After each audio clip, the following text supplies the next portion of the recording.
Hello, everybody, and welcome. This Good is morning. Restream Team. Good morning. How are you today? Great. I'm great. How are you doing? Very, very good. Very happy. Very happy to be here. This is our light Ask Us Anything Q&A session with Restream Team. Primarily, we want to talk about Restream Studio today and show you a few things you can do with browser-based virtual studio that allows you to create beautiful live streams and send them everywhere, all over the internet, on every social platform you can think of. We do have a couple of small updates, mostly related to Studio, but also related to streaming on X. So if you are watching us on X, there's something very cool coming that we will be kind of like early teasing, pre-announcing, and slightly testing today as well. And mostly this is going to be your questions. So it's a very kind of open discussion, open conversation. We'll be sharing a few news that we've seen online related to creators and live streaming. So very exciting.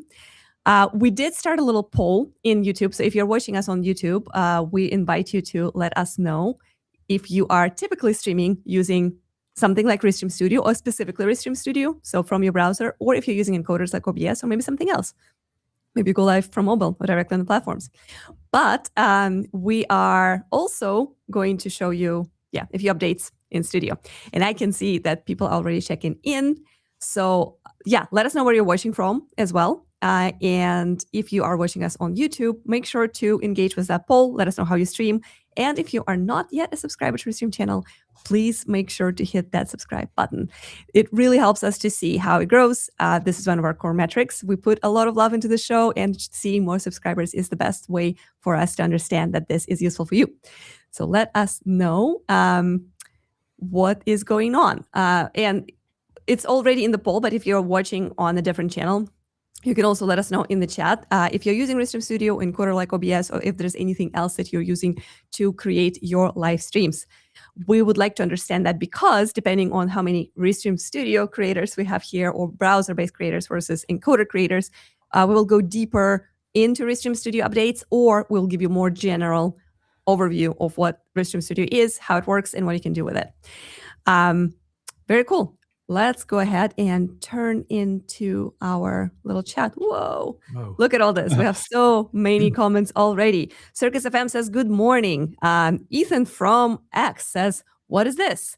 This is Restream Team talking about how to go live using your browser from the comfort of your web tab, just from your Chrome or any other browser that you use. That's what this is. Becky Yard something. I'm so bad at reading these names. Must I be using the paid version to enjoy the app? No, you don't have to.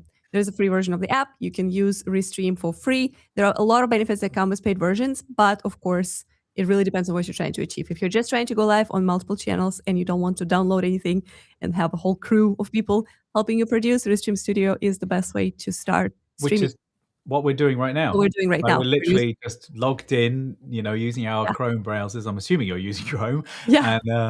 And we're now live in the studio. This is all happening inside our web browser. It's fantastic. A backyard AFC, I'd say. Yeah, backyard AFC. Awesome. Circus FM says, hello. Anya and Charles says, us. I'm Anya. This is Charles. We are part of Restream Team. Alex is testing from X. Yes, and he has a point. We will be testing too in just a second. All right. Can you show me how to stream live, please? Yes. Stream live stream. Maybe it's about screen sharing. Definitely, please clarify your question if you can, and then we will happily demo how you can screen share in Studio. It's very simple. It's very easy. It's actually one of our most popular features in Studio that people use every day. Great stuff. I have a hot take about screen sharing. You do? Yeah. Hello from Vibrant West and from Willie. Fantastic. Good to see you again. Okay, so I guess that's a clarifying one. I've tried using Restream, but I hit a brick wall. Probably don't do it while driving would be my advice. Do not do it while driving. Yeah, let us know where you got stuck. And if it's something very specific to your setup, remember that we have a 24-hour live human support on Restream channels. So if you go to the Restream website and Grant in our, Grant in the chat, he's fabulous. Grant in chat is already responding. Shirley Wick's shop is checking in from Michigan. That is awesome. I use Restream for my Friday live show, and I use OBS for 24/7 streaming. So Studio for more of like just chatting, and 24/7 via OBS, and then hopefully connect it to Restream as well so you can rebroadcast to more destinations. Good setup. I use Restream and learning to integrate with OBS. Let us know, KPFK Media, if what are you trying to achieve with OBS that you're not yet achieving in Studio, because there are so many updates and so many are coming that maybe you actually don't need to integrate or to learn. Maybe everything you have is already in your pocket, like those thousands. Yeah, KPF, KPF, Media. KPFK Media 1, not 2. One. This is the first.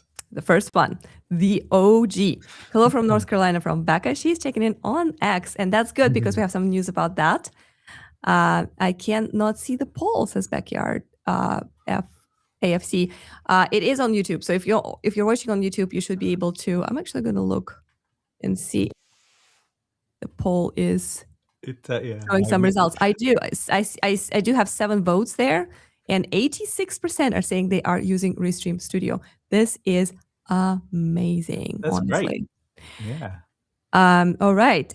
Build a mobile app, says Braulio Alfonso. Great advice. That is very untrivial task. If you are a mobile app developer or know somebody who is like really good at mobile app, and especially with WebRTC and live streaming, please hit us up. Let us know in DMs if you know somebody who's really great at building apps. It's definitely been a request, an ongoing question, but that is something that we are still thinking about putting on the roadmap. Not yet there. Sean says, hello from Slack. That is epic because now, as you can see here, let me give him a little handhold. You can stream on Slack. So if you're using Slack for your work, Restream Studio now allows you to send your video directly into your Slack channels and engage your community. It's huge. Reporters. Yeah. That's huge. And yeah. run webinars without asking them to ever leave the place where they work. Now our internal meetings are beautiful. yeah, very exciting and very engaged because people just chat in threads, send their emojis, send their comments, send their GIFs, and we can see it all in one place without ever leaving. Sharing and everything. It looks so good. It's great. I'm nerding out. It's fine. Are you in different studios? That's great that this is now a question, actually, because I love that people are asking. Yeah. Because yes, we worked really hard. Let me remove our. Let's get this going. Are we in different studios? Yes, even though it looks like we're in the same studio because we really tried to match it in terms of the vibe and the video and the colors, but we are in different towns, different parts of the United States. I am in Austin, Texas, and Charles is in San Francisco. I am glad that you felt like you have we have different cameras, we have different lenses, we have the same capture card, we have different computers, we also have different LUTs applied to our cameras, so they do look different, but we got the same color paint. Yeah. And different lighting. You know, you've now got your YouTube thing in the background now. I need a pink light of some sort. Yeah, absolutely. Really cool. Yeah. But on mobile, please, a lot of requests about mobile phone today. Streaming from mobile, Circuits FM streams from multiple platforms to multiple platforms. The Friday show, that's the way to go. And that is kind of an answer to Backyard AFC. I'm new to content creation and can't seem to crack it. Definitely going multi-platform, multi-streaming is a way to go. I would be curious to hear what kind of content you stream, because I know you were asking like what is the best way to gain value from Restream and OBS. I do have a few ideas, and this is Ask Us Anything. So actually how to promote your channel, how to gain traction would be questions that we will be happy to answer, but we would need to know a little bit more context. What kind of content is that? Are you a musical creator, gaming creator? Is it something like tutorials? Are you talking about tech? Are you working for a company and marketing products? Are you selling something retail-like, physical? Or maybe you're streaming DJ sets? Just let us know what kind of content is that, and we will see how we can help you crack it. But also, when you say crack it, like what is success? What is cracking it? What is it? What are your objectives? What are your goals? Like if it's just having fun, then that's easy. But if you're, if your goal is to make millions, then if you're trying to your monetize, strategy needs to be pretty pointed. Yeah. Let us know, like, what success looks like. But I do think that originally, since it's someone who says that they're a new creator, right? New to content creation, probably it is just gaining traction, getting the viewership, getting that engagement. But correct us if we are wrong. Absolutely. All right. we're just going to keep taking the questions since you guys are here, and we're primarily here for you. And after that, we'll do a few of our announcements and our topics. I need to be able to take streaming audio and add a repeating 1-minute video over the podcast. I think I have to do this with OBS, but I would like to do it with Restream. So, let me try to envision that. Like, I believe that this is basically kind of like a little sponsor segment or like promo reel, like something like that you're trying to add. And that would be audio only? I would say think about one of those lo-fi YouTube channels where you've got a loop of the girl at the window with the cat on the desk and the writing. Oh, okay. Yeah. Okay. So in that case, always on. Mm-hmm. Yeah, in that case, you could just have a video playing in Restream that just loops, which is very easy to do. Full screen that, and then you just have your live audio, or you could use an audio track, which you can, of course, upload MP4s, AIFs, and WAV files, etc., MP3s. But you could have your live audio going through. Yeah, that's you could do that in both the studio or OBS. Yeah, very easy. Good to know. The beauty of doing it through the Restream Studio is, of course, that it tends to be more solid. You're less. Yeah. The video itself would be streaming from our servers. So if you've got a hiccup on your hard drive, it's still gonna go. Does that make sense? Yeah. Yeah, absolutely. Good stuff. So a few more questions. And I see our co-producer today was helping us to hint on why some people do not see poll. If you are watching us on mobile, on YouTube vertical version, the polls do not populate there, apparently. Thanks for testing that, Becca. If you are watching us on our horizontal or landscape stream, that's where you will see that poll. So simply switch to horizontal for just a second if you want to participate in that voting. And very simple. You won't have this text over the top of me either, which those who are horizontally will see. Yeah, exactly. Particularly long questions are up to my nose. I'm underwater here. No. And Backyard AFC says that they are a football content creator. That's awesome. So that's what AFC is then. So basically, I guess commentary about sports, like football, soccer, sports commentary. Then we will definitely have some tips for you. I am going to pin this chat so we can talk about that a little bit in more detail. All right, another question from News Live SA. Now, can you go live with 2 different YouTube streams on Restream? Yes, you can. It's as simple as that. So it kind of really depends on like what you mean by this 2 different YouTube streams, right? We do allow dual format streaming, which is what we are doing right now. This was actually the conversation with Backyard AFC, that the same stream goes live in vertical and horizontal. So that's one way you can do 2 different YouTube streams using Restream. You can also connect multiple YouTube channels. This is also happening today because we're live on Restream's YouTube and my personal YouTube channel, Anya's YouTube channel. So those are 2 different channels for the same content. If you are asking if you can send 2 different types of content, like parallel or concurrent events, to either same or different YouTube channels, that is also possible, but that is our enterprise feature. This is something that you will need our custom plans for. They're a little bit more expensive because usually that is something that professional TV channels, news stations, large sports leagues are working on. So they're basically treating their YouTube as cable TV, right? And different channels on YouTube basically support different programming. If you are working for one of those organizations and you need those parallel concurrent streams, please talk to our sales team. They can also set you up with that. It is absolutely possible. So we're talking here sending the same signal to 2 different YouTube channels versus sending 2 different signals to 2 different YouTube channels. 2 different or to the same one. Or to the same one. You can actually send parallel different events. So basically you can go to YouTube and see like, okay, this is Charles's morning show. This is Anya's morning show. This is Becca's morning show. You can do that, but for that you need those all to the same technically same channel concurrently. Yeah, exactly. So if you have something more doing that in like OBS. Yeah, exactly. Absolutely. All right. Since we're talking about YouTube a lot, let's have a conversation about the recent news that YouTube shared.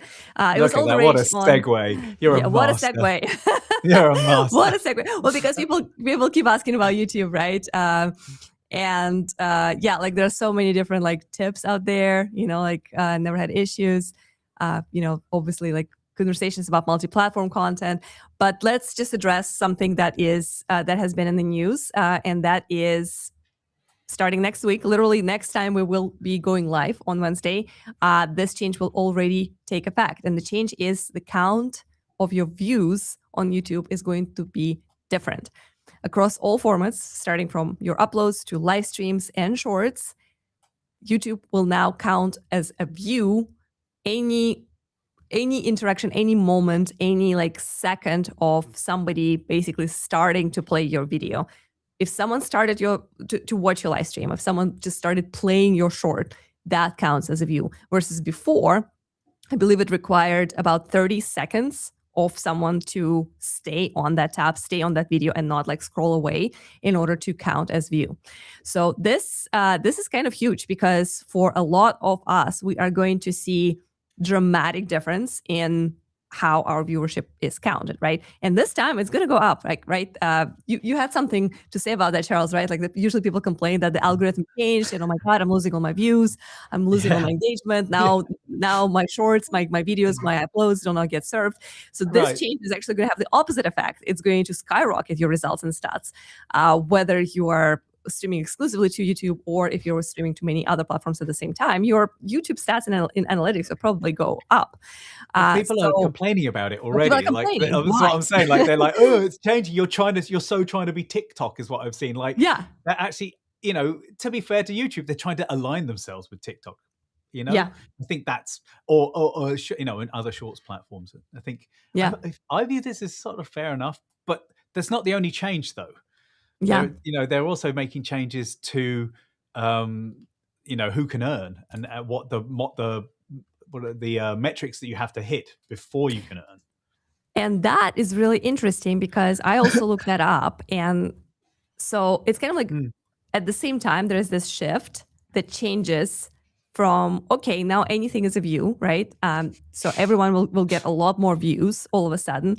But then to be able to monetize your content, you now need to go from 4,000 to 8,000 watched hours in the past year in order to be even eligible for monetization, right? And then there's a whole different story of how exactly that gets monetized, how much revenue share, how aggressively you want to run ads on your content. So those are a lot of settings and knobs that you have. But even qualified threshold is going up, and it pretty much doubles, right? From 4,000 to 8,000 watched hours in the last 365 days. I'm actually curious how many watch hours we have on Restream. Maybe Becca can help us look it up while we're talking about this. YouTube Shorts use increased from 10 million to 20. Yeah. Yeah. So that's a lot. That's a big change. So a lot of people, like, there were so many different opinions about this topic, right? Like, so some people, I'm really curious to hear in the chat what you guys think. For those of you who go live on YouTube, like, how does that change affect you? Do you see that as a positive change because your stats are going to go up and you're going to feel, and what do you feel about new creators, right? Like, do you feel like they will be more encouraged by seeing this really great numbers? Like, oh, basically every impression now counts as a view, and they actually see how many people had any kind of interaction with their content. But then there's obviously a big difference between someone who looked at your content for 2 seconds and 3 minutes, right? Like, it's a very different level of engagement. So would you expect like more metrics there? Like, how do you guys feel about it? Basically, that is the question. It does feel like the numbers just, the numbers got easier, not necessarily more real. Like, are they genuine views? My view on this is that, when you're driving down the street and you'll see a billboard flash past your eyes, it doesn't mean you haven't looked at it, but it doesn't mean it's not, it hasn't gone in. Doesn't mean you haven't taken in that brand and absorbed that in some way, whether consciously or subconsciously. So a creator spinning past you, you have, whether you know it or not, sort of logged them. The next time you see them, you might hang around a bit longer due to familiarity, like brand recognition happens with the human face too. So I don't really see a problem with this changing, but I think it will definitely. There's going to be ripples whilst people sort of figure out, what these numbers mean, how they affect their earnings, and how their brand partnerships view these figures as well. Yeah, 100%. And there were definitely like some hot takes how this potentially could encourage more people to just share like to create like more like AI slops, right? Like because all of a sudden now, if every scroll is something that you immediately earn a view for, right? Like nothing stops you from creating like the most outrageous and like eye-catching, clickbaity, first 2 seconds, and then people will inevitably stop. So the video starts playing, you get your view. Earlier in the year, they were talking about changes. We had some changes to the algorithm that was meant to combat this very thing, where originality is going to be rewarded over quantity, and the AI slop is meant to be going away. Like Google's actual algorithm, their sort of SEO search engine algorithms are changing too, in order to try and circumnavigate AI content. Am I wrong? I'm pretty sure I read that. Yeah. No, you're right. I was just looking because I know we're trying to figure out how many watched hours does Restream YouTube channel have. We need to actually get to our analytics, and we can't do it because we're here talking to you. But our awesome co-producer Becca already got it covered. This is actually very crazy. So this is how many watched hours. So like eyeballs multiplied by hours, right? Like how many people cumulatively, like, so it's watched minutes that become hours in the last 365 days, in the last year to date, like from today to exactly the same day in 2025. I am impressed by the number. Actually, it's very interesting. So the minimum to qualify to get any kind of monetization on YouTube used to be 4,000. That was the lifetime. Okay, never mind. We did a year. So the minimum to qualify for monetization on YouTube, you need now 8,000, right? Like, so we went from 4,000 watched hours in a year to 8,000 watched hours in a year. And on Restream, apparently it is 542,000. So apparently we qualify, but we're obviously, big company that's been around for over 10 years. So for new creators, that's a lot harder to achieve. But honestly, consistency pays. We made a commitment last year to go live every single Wednesday, every single week. And this are our numbers, and they keep growing. So yeah, but it is a harder barrier to clear at this point. I 100% agree with that. But yeah, just like you said, Charles, okay, so this is a question from Circuits FM. Is it still 4,000 until the end of January? That is when the changes, when it changes over. Yes, that's correct. So the change has been announced this year, but it will not take effect until the end of this year. So only creators starting from January 2027 will have to clear that benchmark in order to be able to monetize. Thanks for clarification, Circuits. Always good. But the views changes happens on like the 24th of this month. So that sort of gives you a window to build up to that point. So if you start now, you're kind of like, you got that little, it's like a little boost. Yes, absolutely. It's literally exactly that. And that is a very nice segue to the conversation about a different platform. So we talked about how the reason why YouTube, which we don't know that for sure. We actually do want to talk to somebody from our YouTube partner team and see if they would be interested in maybe interviewing with us and like talking a little bit through that decision process and like how all of this plays into the strategy of supporting creators and making everybody win. But one of the theories or speculations or rumors is that because YouTube wants to have parity with other platforms, right? Like, so because when you go live on X, for example, randomly, you get like this crazy numbers in your stats. I know where you're going with this. Right? I know where you're going with this. We're going right there. You get a lot of views because every in the house. every impression becomes a view. So YouTube is trying to match that, and of course, it's similar to vertical platforms, as you mentioned, Charles. TikToks and Instagram provide you with tons of impressions. So YouTube is trying to make sure that when you're streaming to X and YouTube, for example, you're comparing apples to apples when you're looking at your views stats. But of course, views is not everything. There's also engagement. And the exciting thing that we are literally testing right now, so if you're watching us on X, let's test this together, is that we now support replies back to X from Restream chat. Before, you used to be able to send us messages from X. We were able to see and actually display them on the screen. Let me find one example from X. There's so many. YouTube comments here, but here we go. Circus FM is actually watching us on both. So we were able to see those messages. We were able to display them on the screen and, of course, respond to them with our voice. Now I can type back something like, "Hi from Anya." You're typing? That's I am typing for now. Physically typing. I'm going to type. I'm going to physically type this one. I'm sorry. Segue alert. Segue is coming. And this message is now sending to all platforms that we have connected, including X. So if you're watching us on X, let us know if you can see it, because I actually cannot necessarily check it. I see that Restream chat is showing me a little green tick mark saying you're all good. It's been sent on X. And yes, Becca is saying, yep, I can see it. So this is a big unlock. Why? Because here we go. It says that it got delivered to all of those channels, including our internal Slack. This is a big unlock because it allows me to do things like this. For example, I can send a link. Someone asked us if we are on Instagram, right?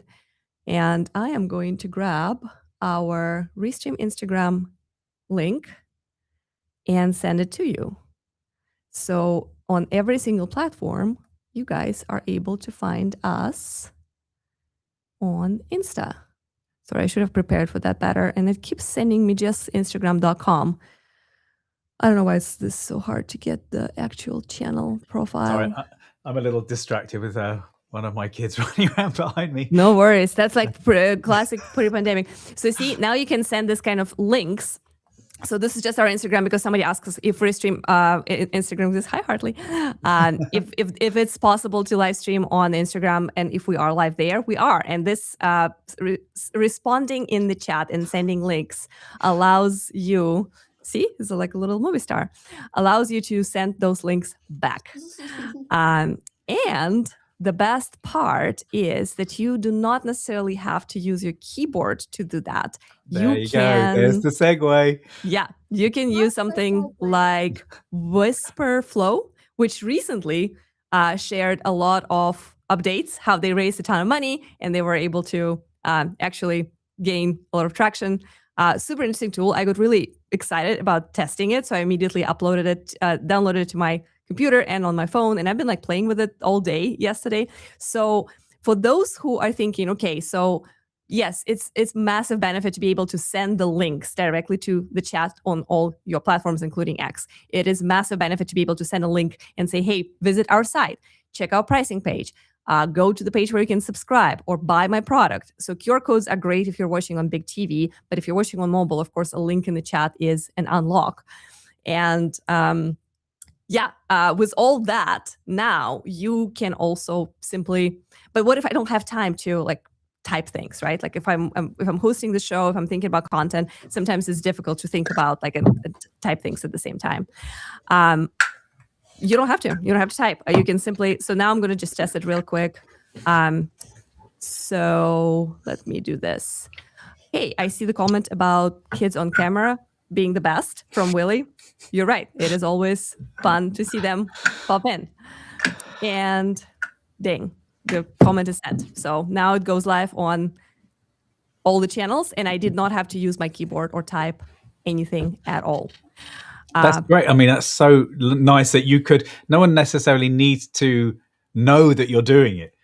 You know what I mean? Yeah. Like it, but I would say, so I'm sorry, I was distracted. Did you talk about the piece of software that you used to do this? Yes, I did mention it's Whisper Flow because they were all the rage in the news because they raised really, really great funding round, Series B. They got $2 billion or so. Crazy. Well, that's the evaluation. Yeah, so they were valued at $2 billion, which congrats. Like this is epic achievement. I at first was a little skeptical because it was like, okay, how much novelty or innovation can be brought to a basically speech to text, right? Like dictation app. Sounds pretty simple. Sounds like it existed before. It was actually really funny because it was mentioned at home. Like I was raving about Whisper Flow, and my love told me, it was like, how is this new? Like that existed forever. I was like, like it's different because it like travels with you through different devices. It like follows every app you have. It has this little easy little button. So a lot of comments that I gave you guys, you and Becca yesterday about the videos that we created, I actually gave them from the car while driving. And normally I would never, ever even consider texting while driving because it's extremely unsafe. But it's a completely different thing if you just press a button and you just talk into your phone while you're driving, right? Like it's the same as basically talking, taking a call hands-free or listening to audiobook, which is perfectly fine. So huge unlock. So I have on my keyboard, I double tap the command key and that then starts dictation. And on the Mac, it's pretty good. And then I found it frustrating. So I switched to Whisper Flow and it worked beautifully. And the thing about Whisper Flow is that it's actually really good contextually. It understands, I guess it's uploading, it's using an internet connection. It's not doing it locally, I would imagine, because it understands brand names and human names and it understands context. And it seems to learn more about you as you go, but you have to pay for it. And at that point I was like, I've tried it out. It doesn't improve my life enough. So I've gone back to just using it on my Mac, the internal stuff. But what I would say is one of the best things to happen to Whisper Flow is how bad dictation is on the Mac, in the same way that the Spotlight searching and Spotlight on a Mac is the best thing to ever happen to Raycast, because Raycast is so much better for things like just literally just finding things on your computer. The Spotlight searching. I literally have turned off Spotlight on my computer and now use Raycast.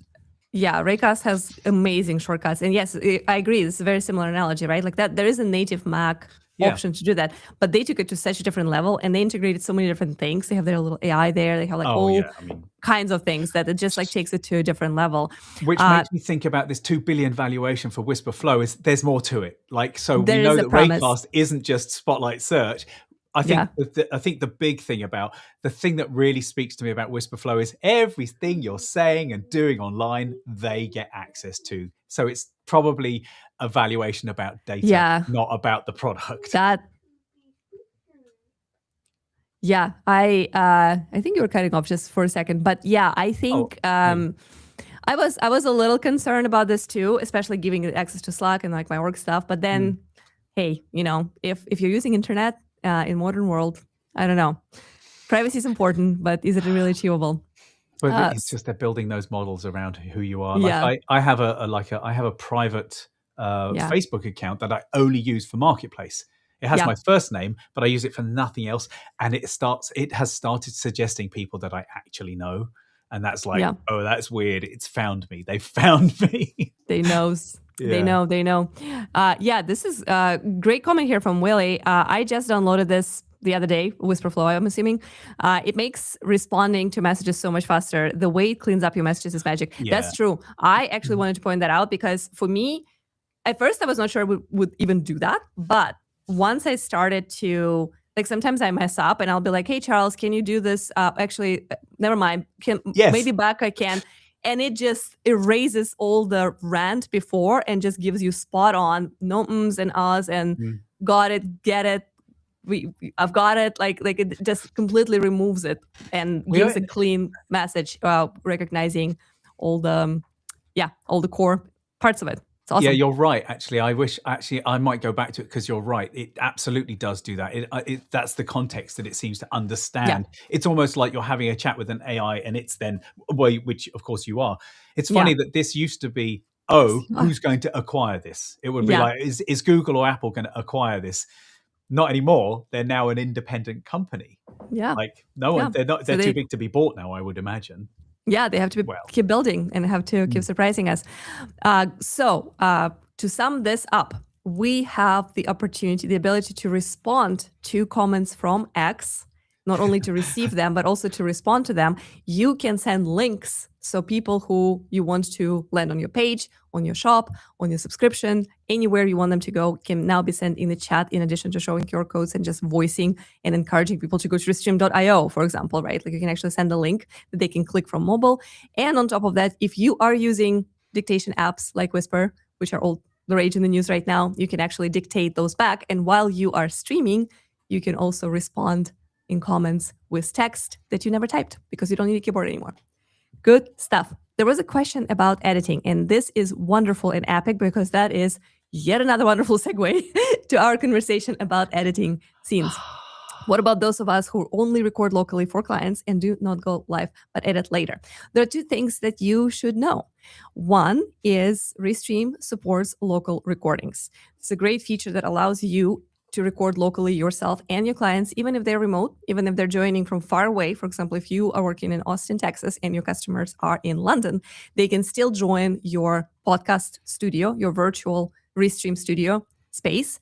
You can then initiate local recordings, which means that all the videos, screen shares, replays, everything they do and everything you do will be recorded locally on the original device. So if I'm sharing my screen, there will be a recording of my screen locally and a recording of my video and audio locally.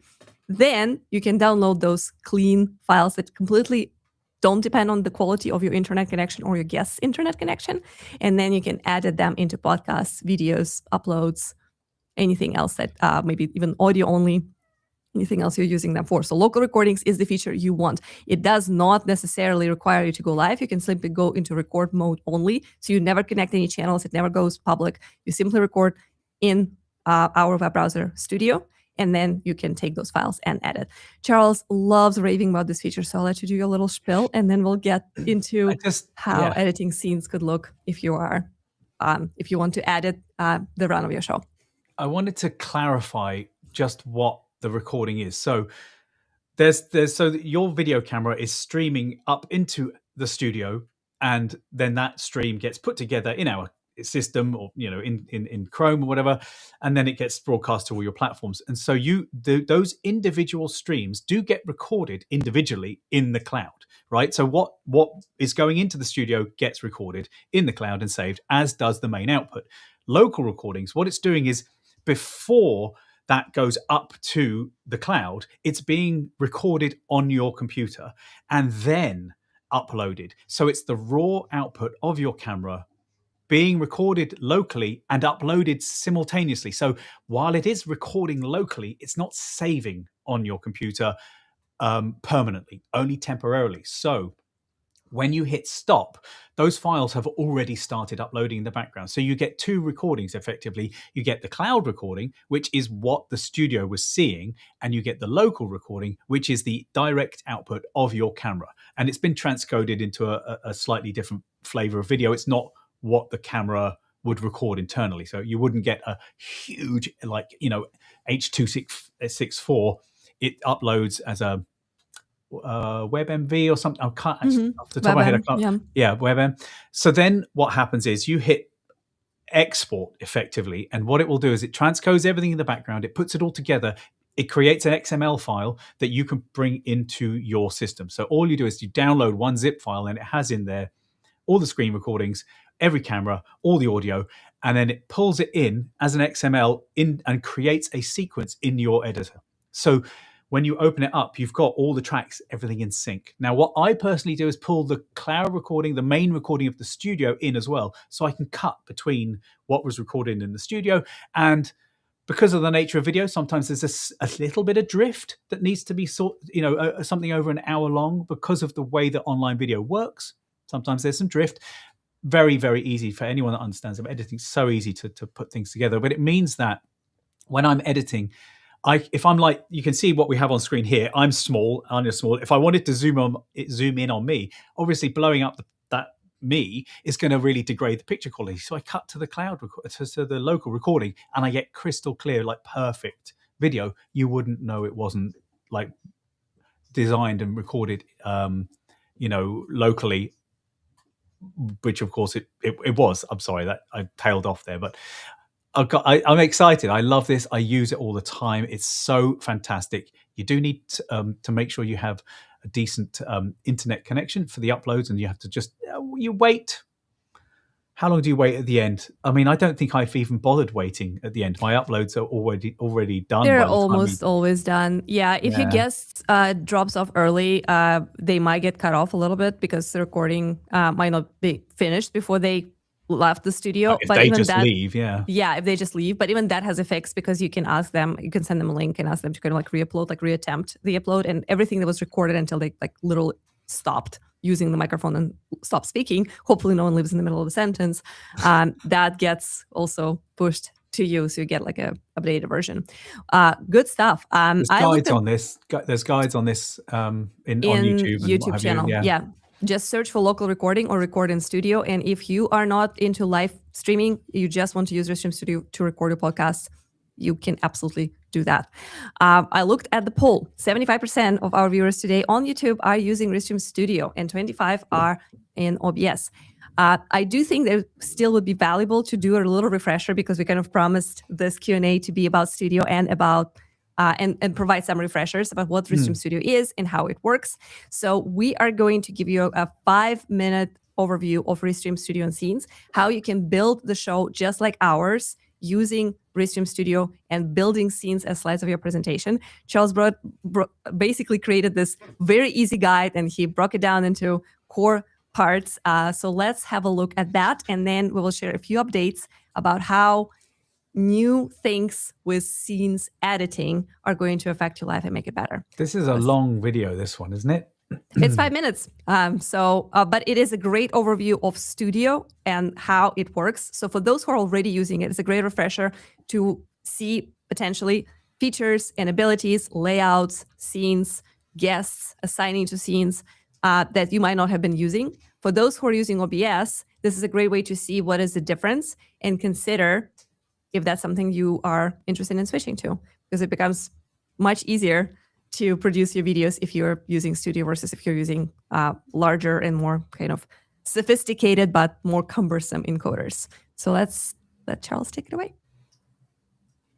For professional live streams as seamless and stress-free as a video chat with friends, this is Restream Scenes. Think of scenes as slides in a presentation or preset layouts ideal for each part of your live show. Now, since their release, we've listened to your feedback and continued to upgrade scenes. So here's a full guide with some hot features you may not know about. Starting in a new studio, we'll give you 2 pre-made scenes, and you can add more up here by choosing camera, media, or countdown. So our first pre-made one here is a camera scene, ideal for your introductions and guest interviews. And we can rename this, duplicate it, and so on. I'm going to duplicate, and let's make some changes to this duplicate, like the layout, customization. Maybe I'll round off those edges, and I'll turn off the names. And you know what? Let's add an overlay graphic. All right, now you'll see that as I click each scene to switch to it, the changes that I made have been saved. All right, let's move to this next pre-made scene. It's called Demo, and of course you can rename this. Now you'll see that it has placeholders ready for you to add content like an image, a video, or a guest. So let's add a video. I will choose this one that I've uploaded already. There we go. Side note, the loop function is very handy. Okay, now to add a guest. Now, all I need to do is copy this invite link, and I can send it at any time to the person that I want to join my stream. When a guest does join, you don't want them just randomly appearing mid-stream. So when they do connect, you'll hear this sound to let you know that they are ready and waiting. At which point you can come over to Sources and bring them into the show. But by default, they will be in all of your camera scenes. Now, a very cool thing here is that you can actually choose which scenes they are in. So let's make a new camera scene, and I'll call it something like Anya Chat. There we go. Now I'll come and assign Anya to her scene, and then as I move through the stream scenes, when I get to the one that I assigned to Anya, there she is. Now the last type of scene we need to chat about are countdowns. In live streaming, platforms need a moment to connect, and audiences need time to react to their notifications. So a countdown gives the space for all of this to happen. All right, click to add your countdown and customize your length, the music, and of course the design. Now you'll notice this is an auto switching scene, which is exactly what it sounds like. At the end of the countdown, the studio will switch to the scene directly below. Now you can turn this feature on scenes with videos too, which is why it's so handy to be able to drag and drop to change the order of your scenes. I think the best way to work in a few pro tips is to show you exactly how we use scenes in our weekly live shows. Our show starts with a 2-minute countdown. During this time, I generally will check that all the platforms are going live. Then we'll auto switch to our first camera scene. A ticket at the bottom is going to prompt for interaction in the chat. And the notes are there, look, to remind us to introduce people and to give an overview of what's going to be coming up. Then we'll move to a reminder to like and subscribe. And notice how the notes have changed with the scene. Then we can have some interaction with the audience with a chat overlay. Now this is just demo chat so that you can see what it will look like. Now, we might play a video, share a screen, or bring up an image that introduces each topic. Then maybe we'll chat to a guest. Hello again, Anya. And maybe 2 guests. Hi, Becca. And I can check my notes to ensure that I've covered everything that we need to talk about. And we can say our final reminder to subscribe, and then a goodbye. If you build your show in advance like this, it means you can focus on your audience instead of your software. You can have up to 40 scenes, which is plenty for even the most complex of shows. So let us know how you use scenes and what features you'd like to see included. Cheers.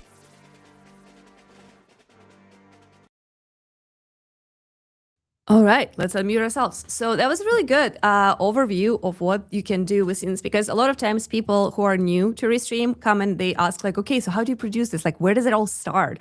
And we like to make this analogy that this is just like a video chat with your friends. It's similar to Google Meet, right? Like you basically just join, you have your video, your guests and co-hosts have their own little video box. And then from there, you can just start talking and creating your content. But there's so much more to it. You can definitely build like very elaborate flows, and scenes allow you to do exactly that. I like to think about them as slides of your presentation. Each scene is dedicated to a specific topic, specific goal, specific piece of content. Maybe it's welcome, maybe it's a countdown, maybe it's a video that you're going to show that explains how scenes work, like we just did. And because they are all preset, like right now we're running probably very close to all 40 scenes, because I also love to have those backup scenes in the end. Yes. Like when someone asked about recording locally, I was able to go back to that PS postscriptum, or like, backup scene, and be like, yeah, it's already here. We have a little image and we're ready to illustrate our points with those specific preset slides. And sometimes internally we even refer to them as slides. Like, hey, did you add the slide to the show, which means the scene. So we definitely encourage you to give it a try. It is perfect for both going live, creating very elaborate pre-made content that features presentations, screen shares, live demos, images, videos of any kind of format, shorts and horizontal landscape videos. But it also works great with simple just chatting, when the only scene is basically the 2 people who are talking, and then you simply overlay chat or highlight comments as we were doing earlier today. So give it a try. Yeah. Yesterday, was it yesterday or maybe the day before, you, Becca, and I were in studio and we were testing something, we were recording something, and then Becca, you had to go.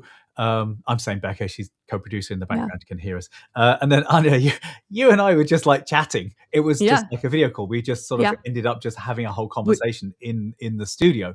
So I think that speaks to how comfortable, how easy it is to.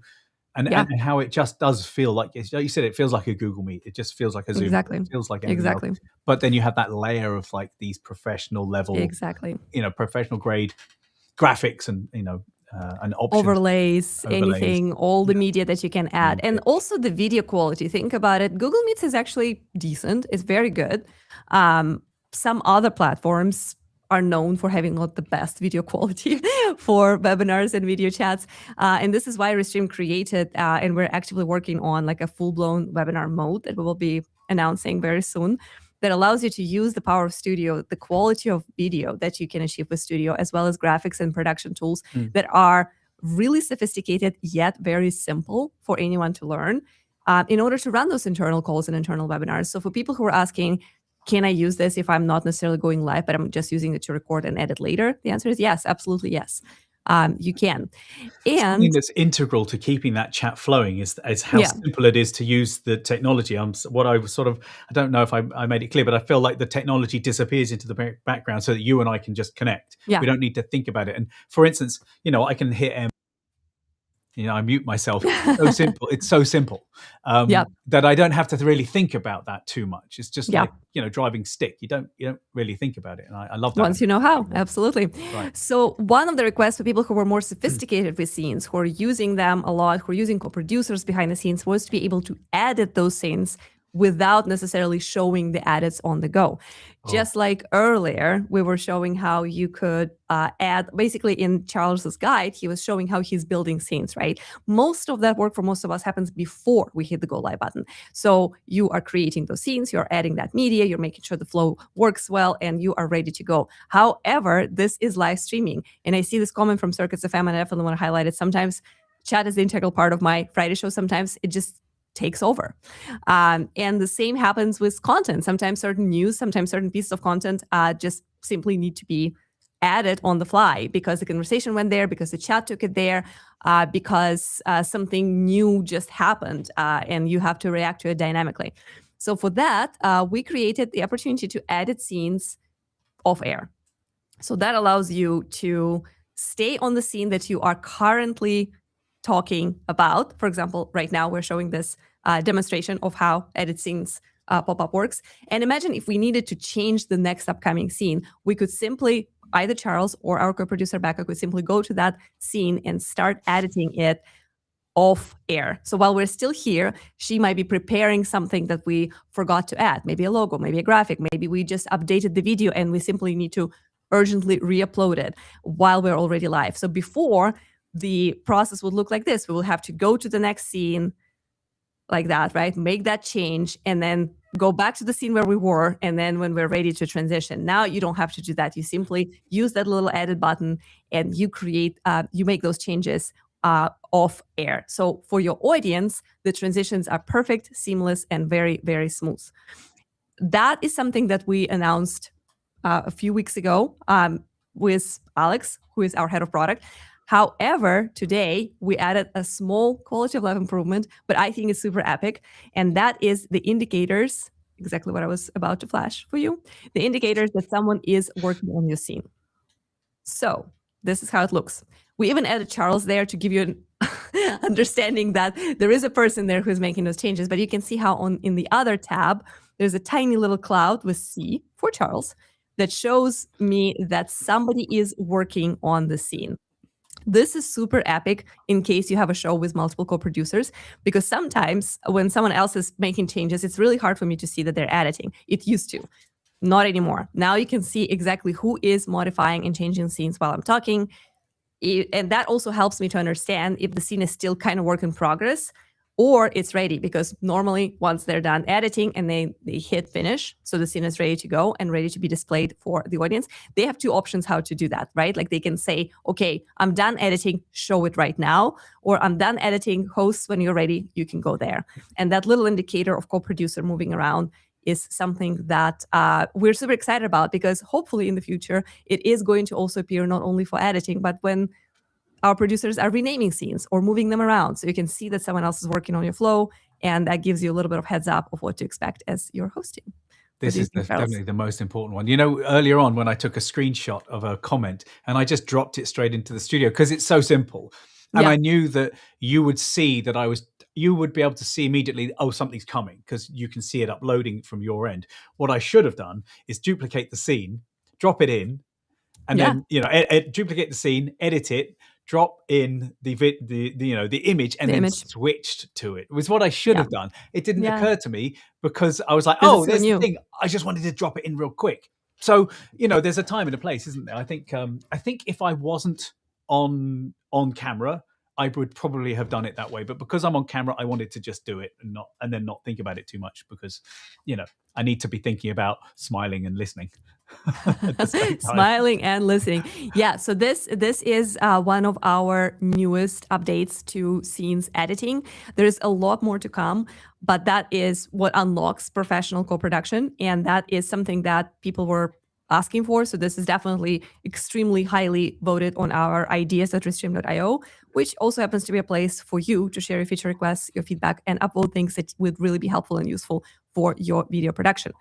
There are a few questions about this from KPFK Media 1. Question number 1. So co-producer has the channel open in another computer. So most of the time, co-producers are not going to be in the same room with us, right? In our situation, we actually have people in different states. We have Charles in San Francisco, we have me here in Austin, Texas, and our co-producer today is Becca. She is based in North Carolina. So we all will enter the same draft studio, right? Like in your dashboard, in your home screen, you create a studio, you can immediately schedule it as an event or just work on building it in the draft mode. So that's where we can all connect independently from our different computers. And then when we are live, the co-producers typically either hide themselves and mute themselves and choose the function that is called hide video, keep audio. So we can actually talk to her if we wanted to, and she can hear everything that's happening, but she's muted and completely invisible for the audience. And that allows her to control those scenes. Yeah. I would say that the co-producer is just simply what we refer to internally as someone who is in the studio with us as a host, but isn't on camera. Right? Behind the scenes. They are a host, just like Anya and I are both co-hosting. We are both have the rights of a host to change things in the studio, as does Becca. But because Becca's not on camera, we tend to refer to her as a co-producer. As a co-producer. Yeah, exactly. But this is extremely helpful. A few things a co-producer can do for you and that we rely on our co-producers for include things like pin in chats. Super important if the chat is very busy. We literally do not have time to read every single comment and decide which one is the most relevant. So the co-producer typically pins them, like just creates like a little marker. So then we can go just to the pin chat section and take the questions that were already pre-screened and pre-selected.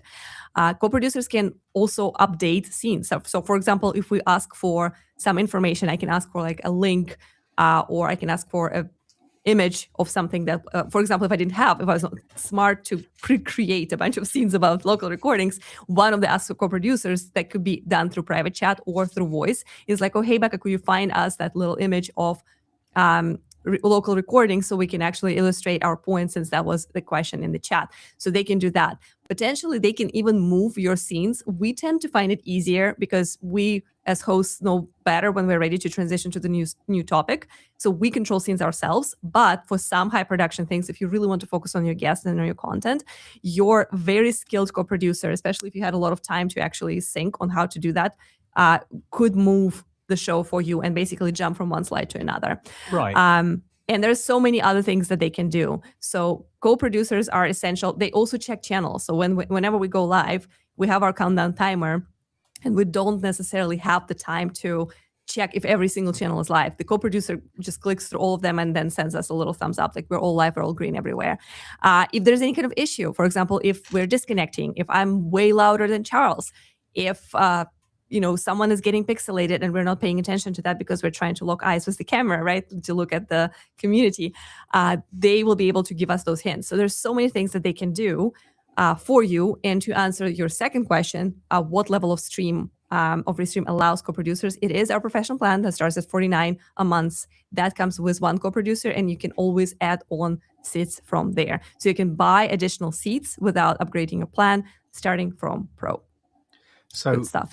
The reluctant creators is asking or is saying, I clicked on, well, look at that. This is I'm not touching. I'll let someone else drive. There you go. Was saying, like studio mode in OBS, live editing in a preview window. Exactly. That's exactly it. So I would talk about a broadcast gallery where you have, a vision mixer, and you have a row of buttons that is the preview and have a row of buttons that is live, and you choose where you want to go next. You hit the take button. It's basically a preview. So edit mode is a preview mode. So you can preview what you're about to do, and then you can go and so in that edit mode, you can choose to edit something and then go live immediately, or just hit done and then you can come to it later. So you're preparing it in advance, or you're preparing it for the next, your very next scene.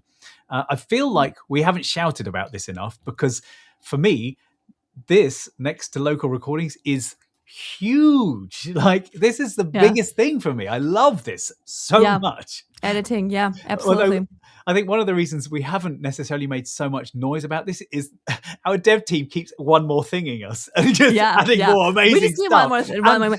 And there is and more. I know there's more. Yeah. So I don't want to like finish making all of these release videos because there'll be another thing.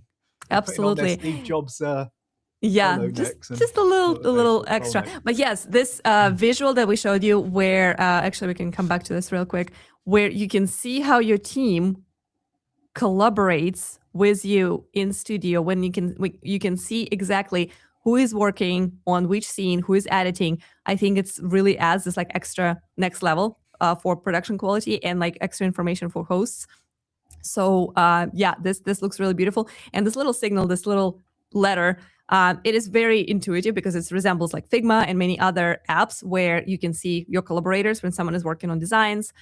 So yeah, that is now available. I do believe it's live for everybody already. And that is something that you can check out if you are enjoying editing scenes together with your team. I like the little marching ants, but if you actually zoom in on that, if you were to see that really close up, they look more like like caterpillars. They're really cute. Yeah, they're really I love the way it goes tiny around. things. Yeah. No, and it makes streaming fun because it's much more exciting to do this as collaborative work than to do it solo, right? Like, and you can do it with, you don't necessarily have to have an army of co-creators. You can have friends, you can have family help you with this. We are very close to wrapping up, so we are encouraging you to ask your last questions in the chat before we transition. I want to do one more little comment about what else co-producers, since the last question was about co-producers, how to engage them, how to work with them. Another super important and epic role of co-producers could be with clips. So Restream allows you to create short videos, basically shorts and TikToks from every stream that you go live with us, right? Every time you create any kind of stream or recording, even if you don't go live on channels, we do create highlights and little shorts from every stream. Now, they happen automatically, and then after you're done recording, you can grab your clips, you can edit them, and you can post them on social channels such as YouTube Shorts, TikToks, Reels, Facebook Reels, and even on platforms that are traditionally horizontal, like LinkedIn and X. Vertical content performs really well there because a lot of people are using those platforms on mobile. So we highly recommend using that growth technique because a lot of times bite-sized content just delivers completely new audiences to your content. You can find new fans. You can appear in completely different ways where otherwise people would not discover your channel and your content. So it is essential for promoting your channel and for growing on social media. However, if you are doing clips, and especially if you are interested in posting clips live while you are still streaming, it used to require a person to actually do that, right? Like it's very difficult to focus on your content and continue talking. And then unless you have baked in breaks and some kind of commercial breaks or promo videos, it's really difficult to go to your clips tab, review your clips, and then choose to post them, right? So co-producers are great for that. And we used to use co-producers for that all the time until we released auto-posting. So now you can actually set up an automation that takes your best rated clips from the live stream that you're still hosting while still live and post them on the social platforms that you selected as the ones where you want auto-post to happen. So now, in the end of each show, I usually say, thank you very much for co-producers, for our moderator in YouTube, and for the person who's helping us with clips. Not anymore. Now clips are being automated and they are posted without human. So that's another thing for you to check out. That's obviously a choice. You can still have a co-producer work on your clips and edit them in real time, or you can just let AI and automation take care of that. Pick the best according to its own scoring and blast them out while you're still streaming. Pretty big unlock, I believe. Absolutely. Yeah. It's awesome. All right, a few more questions before we wrap up. It is our final Q&A, and I see that we got a few pins here. I really want to be proficient in this, says Backyard AFC. I'm so hopeful that you guys got some value from this stream today. Like we mentioned earlier, we have 24/7 support for you with real humans in the chat. So if you get stuck and during the onboarding process or trying to achieve something and you cannot figure it out, please contact them. They are really real streaming experts. They know what they're doing and they are there 24/7. So there might be a little bit of a automation that you need to go through, but eventually you'll always reach a human being on the other side of things, and they can help you test, guide you, give you some support materials, really, really good stuff. Question from CMC. Yeah. CM Capelli. Right. Can you stream this live in horizontal? I can't see anything when multiple windows are showing examples. I think that they must be watching the vertical. Yeah. So when you are watching us on mobile on YouTube, which I see you're commenting from YouTube, there are two. On YouTube, there are two different streams that are happening right now, right? One is vertical, which is great for mobile. It fits your screen. It is very helpful, but it does have certain limitations in terms of chats. We do remove some overlays there. You should still be able to see our shared screens, but you shouldn't. There might be some limitations in overlays. If you want to see the full-blown horizontal version, it is on the same channel. Simply click on Restream channel, and then you'll see two live events in parallel, and just switch to the other, and that will be your horizontal version. It is a little bit better to watch that one on your laptop, but it is there. Also, the replay after the stream will be available in horizontal only, so that will be a full-blown version with all overlays and all larger screen shares. Great question. Thanks for asking.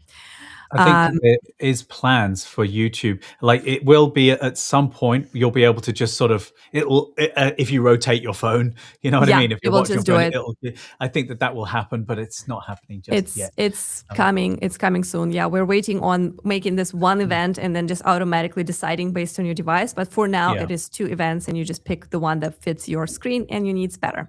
Really dynamic rotation of something. Yeah. I tend to rename each stream. So I try and put a little TV icon for the horizontal. I'll put the little mobile phone icon, the cell phone icon at the beginning of each name, but I'm not co-producing. So I didn't do that. Yeah, exactly. Do you have a soundboard or something? I use Rodecaster Duo, so it is like an audio interface. It's not necessarily a soundboard, but it is something that allows me to mix in a few microphones. We do not do sound effects. I believe that for our show is just not a really good fit, but you could, I believe with this Rodecaster Duo, you could set it up such as you can like have like some effects. Do you use soundboards, Charles? Not here, not when I'm live streaming. I just like you. I just have an interface. Yours does actually have faders, so it is technically a soundboard. I don't for this. Not for this. And then I'm sorry. A few more. Yeah, we're gonna wrap up very quickly here. Someone is blowing at me through a cardboard tube. I'm sorry. You probably need it. It's hot. I use those every day, and it would be nice if you were changed only for the ones that you actually used. Also, I would like to understand the manual clip making for social media. Yes, so you can create clips manually. In Restream, you can actually upload any video, and then you can ask AI to pick specific segments, but you can also manually show, like that's actually one of our recent updates. There's also a video about that on Restream YouTube channel. There is a way to indicate specific area of your video and say clip that. So you can do manual clipping right now if you upload the video to Restream and then tell our clipping tool to clip specific segment or section. And there are actually two ways to do it. You can say, hey, clip something from here and indicate like a 5 or 10 minute duration, or you can say this specific 3 minutes should become a clip, and then we'll clip exactly that. It is useful sometimes when you have very specific part in mind, and it is also it can help you to like test both modes and understand which one works better for your flow. Automated clipping or clips that you can create manually. So both things are possible. Of course, you can then go in and edit it yourself. You know, choose the specific bits. If it's clipped something, you're like, oh, I know there's more there. You can go in and actually physically edit that yourself. Yeah, absolutely. Grant already answered that. That's awesome. Hi there. Hello from Hungary. Really good to see you. Forgot about this due to vidIQ. We use vidIQ. We love vidIQ. So I'm not sure what you forgot about, but yeah, it's a great tool. Helps us with SEO, optimized headlines, descriptions, and just like little recommendations on how to get our videos more seen on the internet. I mean, instead of thinking about, what happened in that stream? What did we do? What's the summary of this? How do I do it? It will write it for me. And then you're like, okay, I'm not sure about that. And you can, I use it as a jumping off point for titles and descriptions. It's very useful. Absolutely. Nick Moses is saying, soon YouTube will combine them. Just wait. Yes, I agree. There are lots of conversations about YouTube actually making them work together. I really like the pin comments functionality for the chat. I show comments during the show so I can pin the comment and come back to it later rather than scrolling up and down the chat. This is exactly what we're using. That's why we love our co-producers to like pin the best comments. And that's why your comment right here was pinned and then highlighted and shown on the stream. And once you've used that comment, it darkens down slightly. It darkens down, so you don't have to remember whether I've done that one. This used to be a huge thing when I was working behind the scenes at a podcast. And I'm like, oh, where was that comment? I had to like Apple F and search for specific words. For like, it was a nightmare. So I think I can take a little bit of the credit on that feature being introduced. Because you can. Useful. You can, because at that time you were a customer and not part of the Restream team, and you requested that, and we passed it over to our studio team, and they actually made it happen. And that was something that started this long-term journey for you. It is, yeah. Yeah, and Circus FM says, which is ideal when the chat is really rolling. That's very true. When chat is super fast, your co-producer or yourself, you have time, just need to pin, and then you come back to those comments. Really, really handy. One shout out for Hartley. We love the kids. So I can love family, and good to see it. This is he's got his brother's Switch. Oh, boy. That's great. Terrible parenting. This is it's not terrible parenting. I think this is just the reality of parenting right there. And on this positive note, darkening comments was really, really helpful. So it is a great addition. It's really great to hear it. All right, we've done this. Ask us anything. So many great questions. We are about to head into our analytics and see how we did today. We will not see the skyrocket of views yet because the change on the YouTube side is only going to take effect next week. So I'm looking forward to that. It was exciting to see that X replies are working great and that editing scenes and updates for editing mode are helpful and useful. You guys find it exciting. It was great hanging out with you, and I am looking forward to next Wednesday. We do not know yet exactly what we will be talking about, but we might have someone from product team to unlock a few other additions to either our webinar mode or to our widgets. We'll see. There's always so much going on. Always so much going on. Awesome. Well, thank you so much, Charles, for braving parenting and live video production. That is huge to go live when you have a kid ready to jump in any moment. Kudos to Hartley for being awesome co-star and co-host today. Thank you for thank you very much to Becca for her help with co-producing this show. She was excellent finding everything and pinning our chats. Grant was our moderator, and he answered a lot of questions on YouTube, which is amazing. We don't have a clipper today because it is out of posting, but thank you to all folks on the clipping team for creating this amazing growth hacking opportunity and making our clips better and better every day. If you have not tried clips, try them. If you have any questions about clips, reach out to our 24/7 support. Folks can give you a trial and let you walk through this. And this is a wrap. I would like to, anything else? Any last comments for you? That?